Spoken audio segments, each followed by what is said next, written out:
Greetings, Real Hope Church families. Pastor Craig here, and I wanted to give you a little video announcement about this coming Sunday, which is unique since I don't often do that, but especially important this week based on where we're going in Proverbs 5.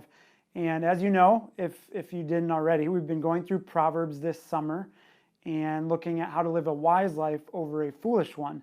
And so my original plan for Proverbs 5 was to talk about discipline in wisdom and kind of paint a broad stroke over the entire text in chapter 5.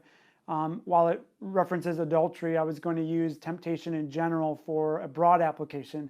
And what I couldn't get around was the fact that that context of chapter 5 has deals specifically with sexual immorality and adultery, and also sex within the context of marriage. And so even as I say those things, I felt like I needed to maybe give you a little heads up, not by way of warning necessarily, but by way of preparation for parents of kids, because we normally don't have childcare through the summer or Sunday school rather during the sermon time. And so here's what I'd say. Because we're a biblical community, we simply want to teach what's in the Bible. And a lot of pastors, when they come to a topic like sex and marriage, might skip over it, might not go into great detail about it, which I'm not going to go into great detail about, but I'm also not going to avoid it because we can't avoid biblical things and biblical truths, especially now in our culture. And so what I would say is, if kids were present, and that would be up to parents' discretion, there might be questions that come following a sermon if they sat through this particular one. So you'd need to be prepared for that. For younger kids, maybe you decide, hey, I don't really feel comfortable with them. We haven't had that talk as parents. We will be providing some kind of childcare for kids younger than middle school, maybe even some middle schooler in the youth room that they'll be able to have something to do during the sermon time. If you want to be involved in that and can help in that, we could certainly use more volunteers since it's also kind of last minute. But here's what I'd say in a nutshell.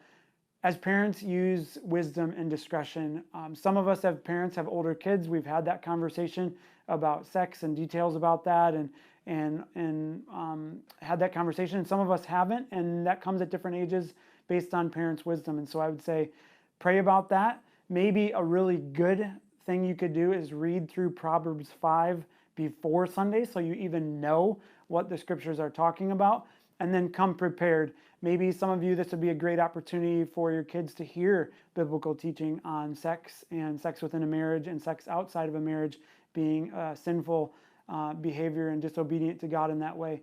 And then I would say a note for middle school and high schoolers. I think from my perspective as a pastor and a parent of middle school and high school kids, this is a topic that I'd like them to hear about because I think it's relevant in their world. They're bombarded with imagery of sex and pornography and you name it. And so I don't want to shy away from that. We say that every Sunday.